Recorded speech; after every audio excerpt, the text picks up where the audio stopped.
यहाँ सबैजनालाई जय मसीह। फेरि पनि परमेश्वरको जीवित वचन लिएर हजुरहरूसँग केही क्षण समय व्यतीत गर्नको लागि म प्रस्तुत भएको छु र यहाँहरूलाई विशेष गरेर यो परमेश्वरको वचनको केही समय म स्वागत गर्न चाहन्छु। हामी परमेश्वरको उपस्थितिबाट केही कुराहरू हामी सिक्नेछौँ। परमेश्वरको उपस्थितिमा भएर तपाईँ जुन ठाउँमा हुनुहुन्छ हामीलाई हेर्दै गरेको, हामीसँग अघिको दिनहरूबाट तपाईहरु हामीसँग जोडिँदै गरेको विशेष कारणले गर्दा तपाईहरुको बीचमा केही हाम्रो भिडियोहरू हामीले पोस्ट गर्न पाएनौँ।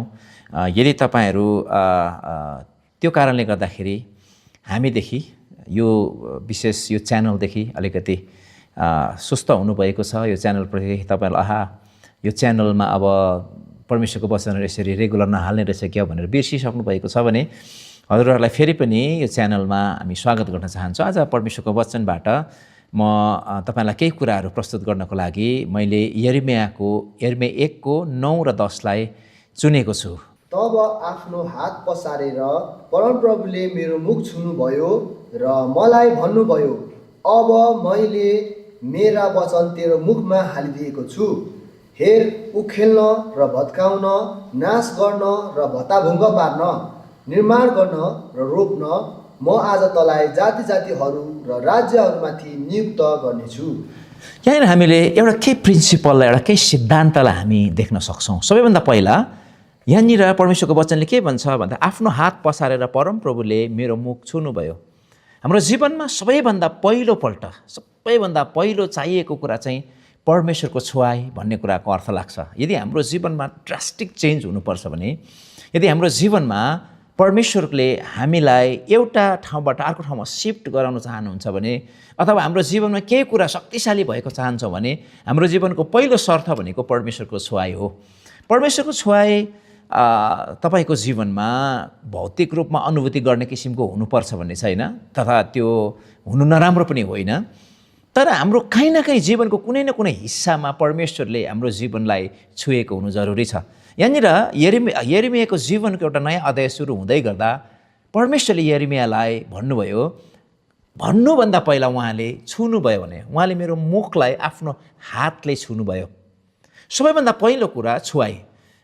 धेरैजना व्यक्तिहरू हामी परमेश्वरको छुवाई यदि हाम्रो जीवनमा भएको छैन भने वास्तवमै हाम्रो जीवनमा परिवर्तनको सुरुवात भएको हुँदैन। धेरैपल्ट हामी परमेश्वरको वचनलाई हामी सुन्छौँ, सङ्गति जान्छौँ, विभिन्न कुराहरू गरिराखेका हुन्छौँ, तर हाम्रो जीवनमा वास्तविक परिवर्तन सुरुवात भएको हुँदैन र वास्तविक हाम्रो जीवनमा थुप्रो कुराहरू हुन सकिराखेको हुँदैन, किनभने हामीले परमेश्वरको छुवाईलाई कहिले पनि महसुस गरेका छैनौँ। अनि हाम्रो परमेश्वर चाहिँ उहाँलाई इच्छा गरेको, उहाँलाई प्रेम गर्ने व्यक्तिहरूलाई उहाँले छुन चाहनुहुन्छ।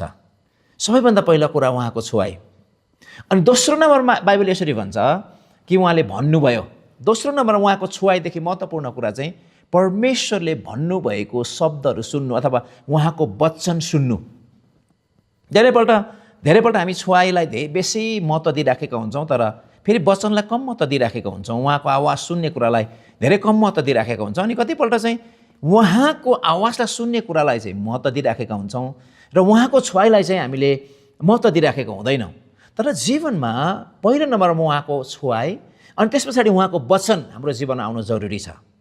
जब परमेश्वरको वचन आइसकेपछि कसरी थाहा हुन्छ भन्दै गर्दाखेरि तपाईँले अलिकति मुनि उहाँले भन्नुभएको छ, मेरो वचन तेरो मुखमा हालिदिएको छु। जब परमेश्वरले हामीलाई पहिलो नम्बरमा छुनुहुन्छ र उहाँले आफ्नो वचन हालिदिनुहुन्छ, त्यस पछाडि हाम्रो मुखमा उहाँको वचन हुन सुरु गर्छ।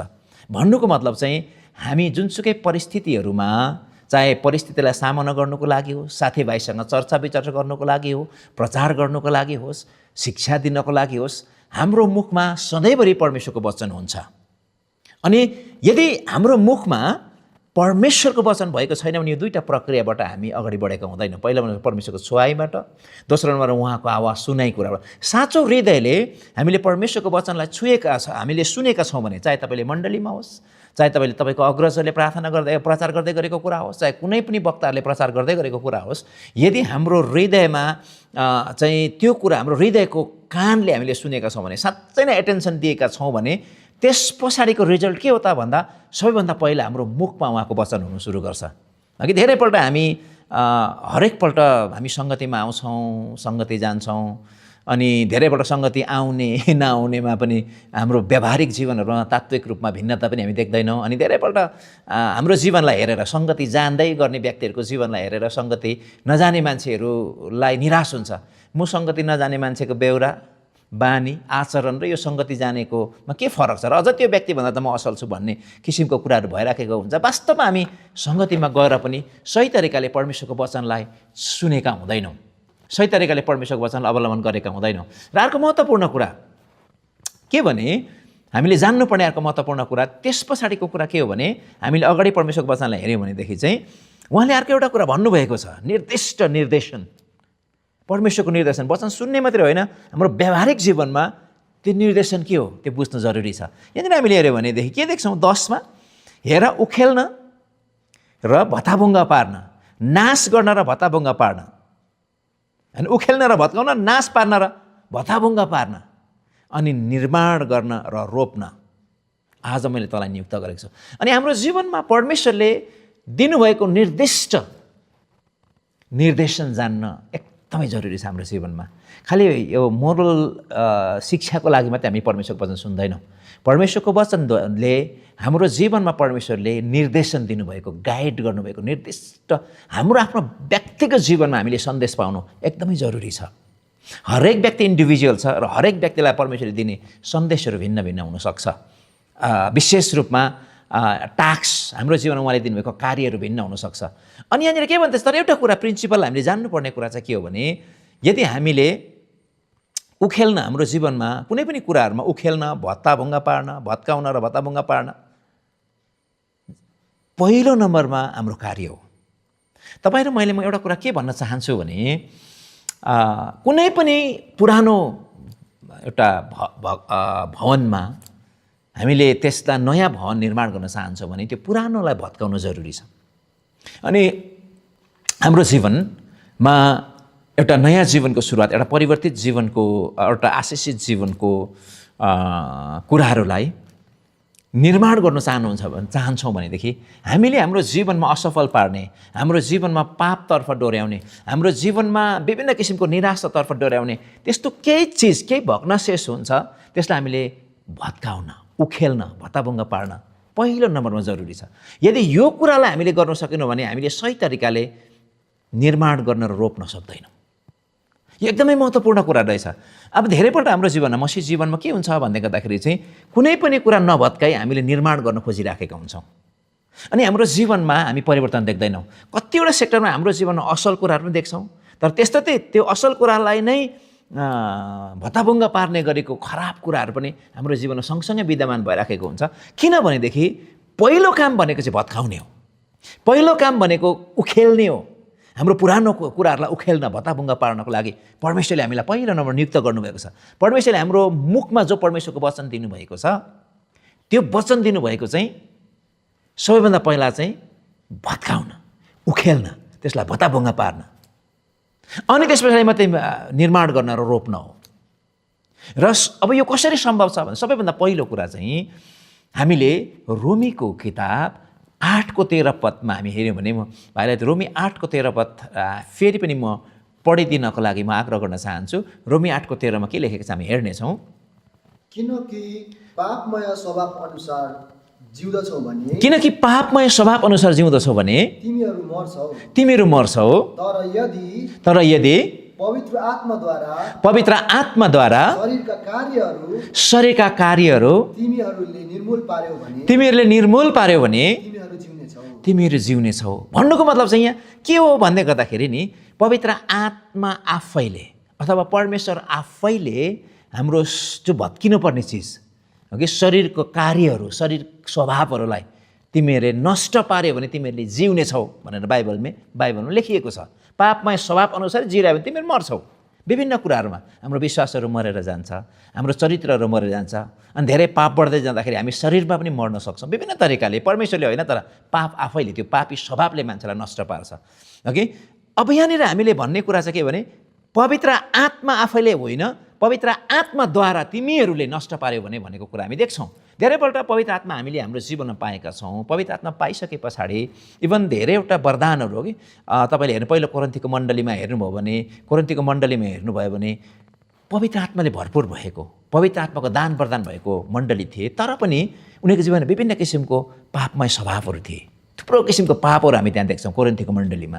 किन भन्दाखेरि पवित्र आत्मा आफैले हाम्रो जीवनमा भएका पापमय स्वभावहरूलाई नष्ट पार्नुहुन्न। पवित्र आत्मा चाहिँ सहायक हुनुहुन्छ। हामीले चाह्यौँ भनेदेखि पवित्र आत्माले हामीलाई सहायता गर्नुहुन्छ। पवित्र आत्माद्वारा कसरी हामी त्यसलाई नष्ट पार्न सक्छौँ भन्दै गर्दाखेरि एफिसी 5:18 हामीले हेऱ्यौँ भने यसरी लेखेको हामी देख्छौँ, दाखमद्दले नमात्यो तर पवित्र आत्माले भरपुर हो भनेको हामी देख्छौँ। भन्नुको मतलब चाहिँ एफिसीको मण्डलीलाई के भन्दैछ, पवित्र आत्माले भरिएको मण्डली, पवित्र आत्मा पाएका मण्डलीहरूलाई पवित्र आत्माले भरपुर भइराख भन्ने कुरा त्यहाँनिर गर्छौँ। अनि हामीले तपाईँले हेर्नुभयो भने प्रेरित 4:31 तिनीहरूले प्रार्थना गरिसके पछाडि तिनीहरू भेला भएको ठाउँमा कम्प भयो र तिनीहरू सबैजना पवित्र आत्माले भरिए र तिनीहरूले साहससित परमेश्वरको वचन बोले। अब त्यही मण्डली, त्यही व्यक्तिहरू थिए। प्रेरित 2:1-4 पवित्र आत्माले भरपुर भएर नयाँ भाषाहरूमा बोल्ने, त्यस पछाडि अन्य भाषा बोल्ने, त्यस पछाडि अगमबानी गर्ने व्यक्तिहरू तिनीहरू थिए। त्यही व्यक्तिहरूलाई फेरि पनि 4:31 हेऱ्यो भने पवित्र आत्माले भरपुर भए भनेको छ। भन्नुको मतलब चाहिँ पवित्र आत्मा एकपल्ट आएर हाम्रो जीवनमा बसिसकेपछि पनि हामी बार उहाँले भरपुर हुनु जरुरी छ, उहाँको आत्माले भरपुर हुनु जरुरी छ। उदाहरणको लागि बेसिकली जब पवित्र आत्मा हाम्रो जीवनमा आउनुहुन्छ, उहाँ बेसिकली हाम्रो आत्मामा बास गर्नुहुन्छ। तर के हो भन्दै गर्दाखेरि पवित्र आत्माले भरपुर हुनु भनेको चाहिँ पवित्र आत्मालाई फेरि पनि भरिनु भनेको चाहिँ खालि आत्मामा बास गर्नु मात्रै होइन। पवित्र आत्माको उपस्थिति चाहिँ हाम्रो आत्मा, हाम्रो प्राण अनि हाम्रो शरीर क्षेत्र, यो सबै तीनवटा सेक्टरलाई पुरा रूपमा उहाँले कब्जा गर्नु, उहाँको अधीनताभित्र, उहाँको इन्फ्लुएन्सभित्र ल्याउनुलाई चाहिँ हामीले फेरि पनि पवित्र आत्माको भरपुरी हामी भन्छौँ। यो चाहिँ एकपल्टको अनुभूति मात्रै होइन, यो चाहिँ सुरुमा प्रभुले दिनुभएको एक्सपिरियन्स हो। पवित्र आत्माले भरपुर हुँदा के हुन्छ भन्ने कुराको एक्सपिरियन्सको लागि प्रेरित 2 अध्यायमा भएको भने, तर त्यो चाहिँ लगातार रूपमा हाम्रो जीवनको अनुभूति भइराख्नुपर्छ। यो एकदमै महत्त्वपूर्ण कुरा हो। पवित्र आत्माले भरपुर हामीले एफिसी 5:18 हामीले हेऱ्यौँ भने त्यति भनिसकेर हामी उँधो हेऱ्यौँ भने के देख्छ त्यहाँनिर हामी हेर्नेछौँ। एउटाले अर्कोसँग भजन, गीत र आत्मिक गानमा बोल्दै र आफ्नो सम्पूर्ण हृदयले प्रभुको निम्ति गाउँदै र धुन निकाल्दै सधैँ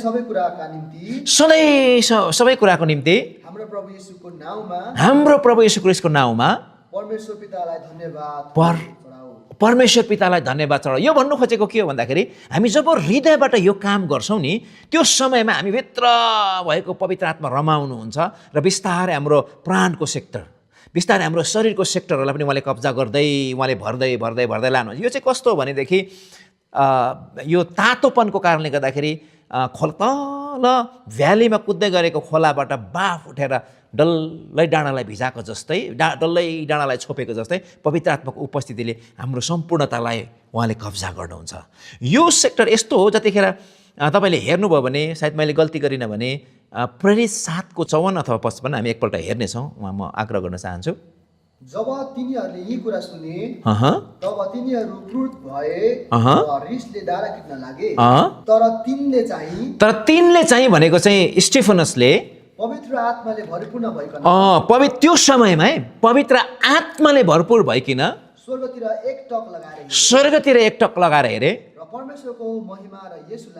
परमेश्वरको महिमा र येशूलाई परमेश्वरको दाहिनेपट्टि उभिरहेका देखे। भन्नुको मतलब चाहिँ तपाईँ र म सुपरनेचरल एक्सपिरियन्सहरू हुनको लागि, उदाहरणको लागि शक्तिमा वचन बोल्दै गर्दाखेरि त्यो समयमा पवित्र आत्माले पूर्ण रूपमा हामीलाई कब्जा गरेको हुनु पर्यो। अथवा कुनै पनि दर्शन देख्दाखेरि पवित्र आत्माले पूर्ण भरपुर नभए हामी दर्शन देख्न सक्दैनौँ, अगमबानी बोल्न सक्दैनौँ। हगे हामीले त्यो चङ्गाइमा, सुपरनेचरली शक्तिशाली चङ्गाइ हाम्रो जीवनबाट बग्दैन यदि त्यो टाइममा पवित्र आत्माको भरपुरीले हामीले अनुभव गर्न सकेनौँ भने। यो कुरा त्यति नै लागु हुन्छ कि हाम्रो जीवनमा भएका अघि शरीरको अभिलाषाहरू, शरीरको स्वभावहरू नष्ट गर्नको लागि पनि पवित्र आत्माको उपस्थिति त्यति नै इम्पोर्टेन्ट छ, त्यसरी नै हामी लगातार उहाँमा भरपुरी भइराख्नु जरुरी छ। त्यही कारणले गर्दाखेरि बाइबलले भन्छ आफ्नो रोमी 12 को 1 र 2 मा हेऱ्यो भने चाहिँ आफ्नो आफ्नो शरीरलाई जिउँदो बलिदान गरिदिइहाल। जिउँदो बलिदान हामी कहाँ दिने? वेदीमा दिने। अनि वेदी कहाँ हो भन्दै गर्दाखेरि जहाँनिर स्वर्गबाट आगो झर्छ, आगोको रूपमा पवित्र आत्मा हाम्रो जीवन आउनुभएको छ। यसको अर्थ यो हो आफ्नो शरीरलाई शुद्ध पवित्र आत्माको उपस्थितिमा तिमीले डुबाइराख।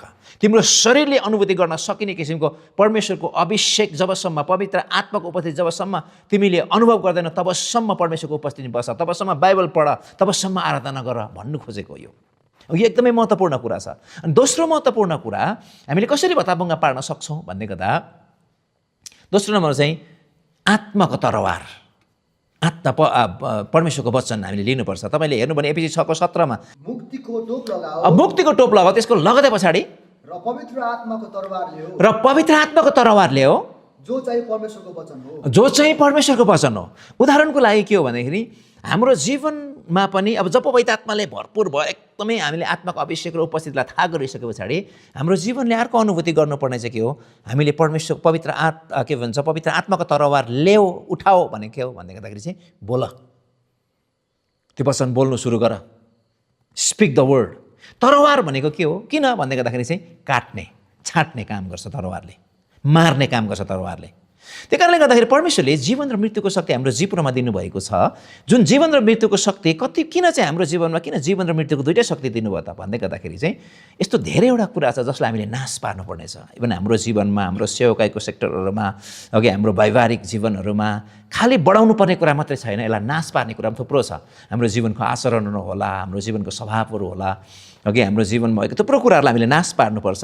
उदाहरणको लागि हामीले कसरी लिने त यो तरवार भन्दै गर्दाखेरि यदि तपाईँ र म पापमय स्वभावमा हामीले सङ्घर्ष गरिराखेका छौँ भनेदेखि हामीले पहिलो यूहन्ना 3 को 9 मा यसरी लेखिएको छ, परमेश्वरबाट जन्मिएकोहरूले पाप गरिरहँदैन किनभने त्यो परमेश्वरबाट जन्मिएको भन्छ।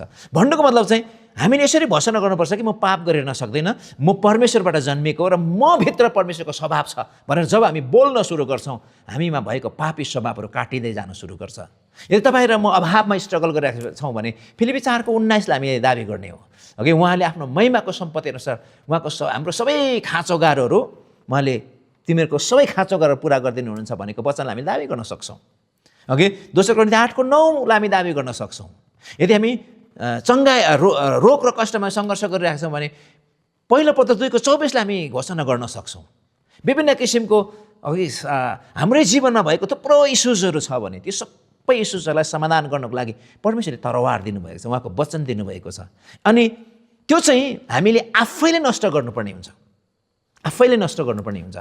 हामीले आफैले बोल्नु, किनभने धेरैपल्ट अरूले बोलेका कुराहरू अरूले पनि कतिपल्ट परमेश्वरको वचन बोल्नु भएको हुन्छ अनि प्रभुले त्यही तरिकाले सन्देश दिइराख्नु भएको हुन्छ। अनि सन्देश दिँदै गर्दा काट्ने सन्देश त दुख्ने खालको हुन्छ, अनि अरूले काट्दै गर्दा हामीलाई धेरैपल्ट चित्त दुख्छ, मन पनि दुख्नु सक्छ। त्यही कारणले गर्दाखेरि हामी आफैले काटिहाल्यो भने सजिलो हुन्छ, हामीलाई एकदमै सजिलो हुन्छ। अनि हामीले त्यसको लागि चाहिँ हामीले बोल्नुपर्छ, अघि हामीले आफ्नो घोषणा गर्नुपर्छ। अघि खालि विश्वासको वचन घोषणा गरेर आफ्नो जीवनलाई अगाडि बढाउनु भनेको चाहिँ त्यो निर्माण गर्ने कुरा हो। तर निर्माण गर्नुभन्दा पहिला चाहिँ हामीले भत्काउनु पर्ने थुप्रो कुराहरू हुनसक्छ। आशाको वचन, विश्वासको वचन, प्रेमको वचनहरू, अघि शान्तिको वचनहरू चाहिँ निर्माण गर्ने कुराहरू, हामीलाई उत्साह दिने वचनहरू त्यसले निर्माण गर्छ। तर त्योभन्दा पहिला त काटछाँट हुनु पऱ्यो। धेरैपल्ट हाम्रो जीवनमा उत्साहको वचन त हामीले सुनेका छौँ, विश्वासको वचन सुनेका छौँ, आशाको वचन, प्रेमको वचन त हामी सुनेका छौँ, तर काट्ने वचन हामीले नलिएको कारणले गर्दाखेरि हाम्रो जीवनमा दुइटै कुरा सँगसँगै बढिराखेको हुन्छ। अनि कतिपल्ट हामीले राम्रो काम गरिराखेका छौँ तर त्यही साइडमा हामीले नराम्रो काम पनि हामी गरिपठाउँछौँ। किन भन्दै गर्दाखेरि हामीले भत्काउनु पर्ने कुराहरू भत्काएका छैनौँ। एउटा जीवनको प्रिन्सिपल हो। म आग्रह गर्न चाहन्छु प्रियहरू, तपाईँलाई परमेश्वरले दिनुभएको वचन अरूलाई प्रचार गर्नुभन्दा पहिला आफ्नै जीवनलाई काटछाँट गर्नुको लागि हो। मलाई मेरै जीवनलाई काटछाँट गर्नुपर्ने। यसको मतलब मैले तपाईँहरूको बिचमा वचन बोल्दै गर्दा म पर्फेक्ट भएको छु भनेर होइन, तर म दिन प्रतिदिन आफ्नो जीवनलाई कमसेकम छाट्ने कोसिस म पनि गरिराखेको छु। अनि म तपाईँलाई यसरी आग्रह गर्दा हामी सँगै मिलेर यो काममा अगाडि बढौँ र परमेश्वरले तपाईँलाई आजको वचनद्वारा प्रशस्त रूपमा आशिष दिउन्। फेरि भेट्ने बाचा गर्दै म तपाईँहरूलाई जय मसीह टक्राउन चाहन्छु। यहाँहरूलाई जय मसीह।